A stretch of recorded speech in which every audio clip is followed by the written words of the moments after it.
और supreme court में शिंदे गुट की याचिका पर सुनवाई शुरू हो गई है। सुप्रीम कोर्ट पर इस वक्त सबकी नजरें टिकी हुई हैं कि महाराष्ट्र के सियासी संकट को सुलझाने की कोशिश आज किस तरह से की जाती है। एकनाथ शिंदे के वकील ने कहा है कि डिप्टी स्पीकर का नोटिस मनमाना और गैर कानूनी है। एकनाथ शिंदे जो कि बागी विधायकों के गुट के नेता हैं, उनकी तरफ से दलीलें हरीश साल्वे रख रहे हैं। और यह बड़ी खबर सामने आ रही है कि सुप्रीम कोर्ट ने पूछा है कि आप सीधे यहां क्यों आ गए, आप हाई कोर्ट क्यों नहीं गए।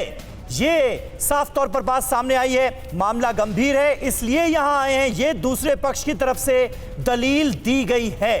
तो डिप्टी स्पीकर की तरफ से जो नोटिस जारी किया गया था इन तमाम बागी विधायकों को, यानी इन बागी विधायकों को अयोग्य ठहराने की कार्रवाई एक तरह से शुरू की गई थी, अब उसे चैलेंज किया गया है एकनाथ शिंदे गुट के विधायकों की तरफ से। और इसी मामले की सुनवाई इस वक्त चल रही है। दोनों पक्ष जिरह में अपनी अपनी दलीलें रख रहे हैं। डिप्टी स्पीकर के नोटिस को मनमाना बताया गया है और कहा यह गया है कि यह गैर कानूनी है।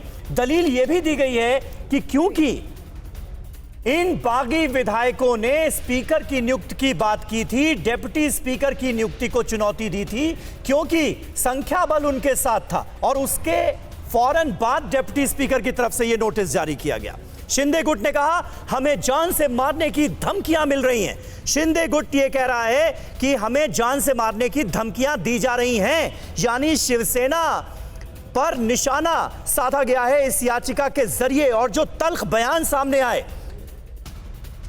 उनको घेरते हुए शिंदे गुट ने सुप्रीम कोर्ट में यह बताया है कि उन्हें जान से मारने की धमकियां दी जा रही हैं। संजय राउत के नाम का जिक्र किया गया है। संजय राउत की तरफ से जो आपत्तिजनक बयान सामने आए, विवादित बयान सामने आए, वो मुद्दा भी इन विधायकों के वकील ने सुप्रीम कोर्ट में उठाया है।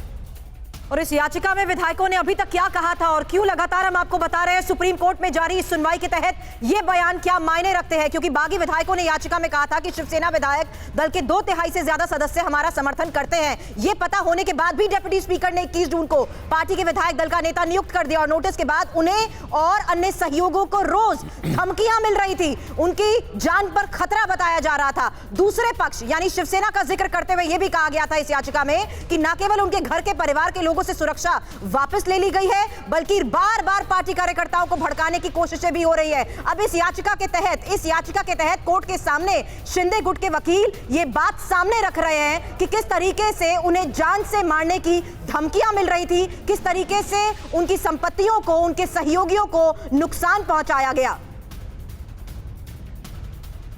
तो देखिए सुरभि, ये बयान जो संजय राउत की तरफ से सामने आया पिछले 2 दिनों से लगातार चर्चा का सबब बना हुआ है और अब सुप्रीम कोर्ट में बागी विधायकों के वकील की तरफ से भी संजय राउत की धमकी का मुद्दा उठाया गया है। हालांकि आज प्रेस कॉन्फ्रेंस में संजय राउत की तरफ से यह कहा गया कि मैंने सिर्फ इतना कहा है कि आत्मा मर चुकी है उन विधायकों की जो बाला साहेब ठाकरे की नीतियों से गद्दारी करते हुए बगावत कर रहे हैं शिवसेना से, उद्धव ठाकरे से।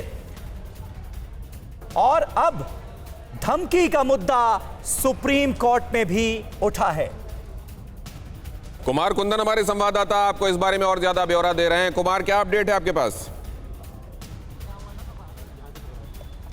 देखिए, सुप्रीम कोर्ट में इस पूरे मामले पर लगातार बहस चल रही है और जो एकनाथ शिंदे की तरफ से वकील पेश हुए हैं वो अपनी बात रख रहे हैं और वो बार बार इस बात की दुहाई दे रहे हैं कि किस तरीके से उन्हें उनके क्लाइंट को जो है धमकाया जा रहा है और किस तरीके से ये बताया जा रहा है कि वो अयोग्य हैं, जबकि उनका साफ कहना है कि स्पीकर की तरफ से जो कुछ भी किया गया वो भी अयोग्य है। हालांकि कोर्ट ने उनसे पूछा कि ये मामला अगर आपको इतना अर्जेंट लग रहा था तो आप हाई कोर्ट क्यों नहीं गए। तो इस पूरे मुद्दे पर जो है एक तरह से अभी जो दलील चल रही है और लेटेस्ट यही है कि उन्होंने जो एकनाथ शिंदे के वकील हैं उन्होंने अदालत को बताया है कि जो कुछ भी डिप्टी स्पीकर ने किया है वो एक तरीके से न्यायोचित नहीं है और वो जो है असंवैधानिक है और न्याय संगत नहीं है। दिनेश, मतलब अभी तक 2 चीजों पर बात कही गई। एक तो ये कि हमको संजय राउत की तरफ से धमकी दी गई दूसरे ये कि यहां पर यह बताया गया कि हम क्यों हाई कोर्ट न जाकर सीधे सुप्रीम कोर्ट आए हैं। अरुणाचल प्रदेश वाले मामले का हवाला देते हुए, आर्टिकल 38 का हवाला देते हुए कहा कि हम इस लिहाज से यहां आने के लिए, सीधे आने के लिए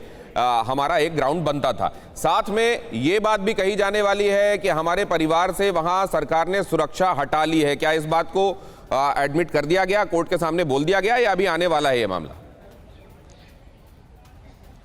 देखिए, शिंदे के वकील ने कोर्ट के सामने कहा है कि आर्टिकल 32 में याचिका दाखिल हम कर सकते हैं, और जहां तक हमारे विधायकों की बात है तो इनके साथ 39 विधायक है टोटल, और इसके साथ जो जो विधायक यहां पे आए हैं, गुवाहाटी से मेरा मतलब है, उनके और उनके परिवार को धमकियां दी जा रही है, जान से मारने की धमकी दी जा रही है, और घर और दूसरे संपत्तियों को नुकसान पहुंचाया जा रहा है। ऐसा एकनाथ शिंदे के वकील ने कोर्ट में कहा है। उन्होंने ये भी कहा है कि नोटिस को लेकर, जब सुप्रीम कोर्ट ने पूछा तो उन्होंने कहा कि नोटिस को लेकर सुप्रीम कोर्ट में याचिका दाखिल कर सकते हैं, और बाकायदा उन्होंने आर्टिकल 32 का हवाला दिया है।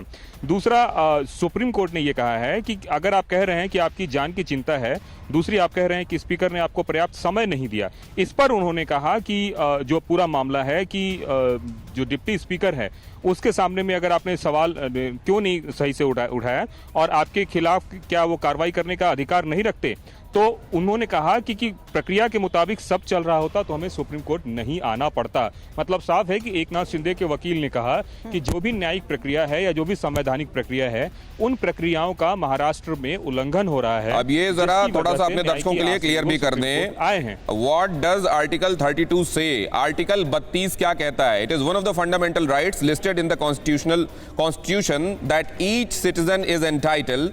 Article 32 deals with the right to constitutional remedies or affirms the right to move to the Supreme Court by appropriate proceedings for enforcement of the right conferred in Part 3 of the Constitution. मतलब संवैधानिक तरीके से वो तमाम जरिए जिनके जरिए आप सीधे सीधे सुप्रीम कोर्ट जा सकते हैं, उसका हवाले देते हुए, आर्टिकल 32 का हवाला देते हुए ये बताया गया है कि हम हाई कोर्ट ना जाकर सीधे सुप्रीम कोर्ट क्यों आए हैं।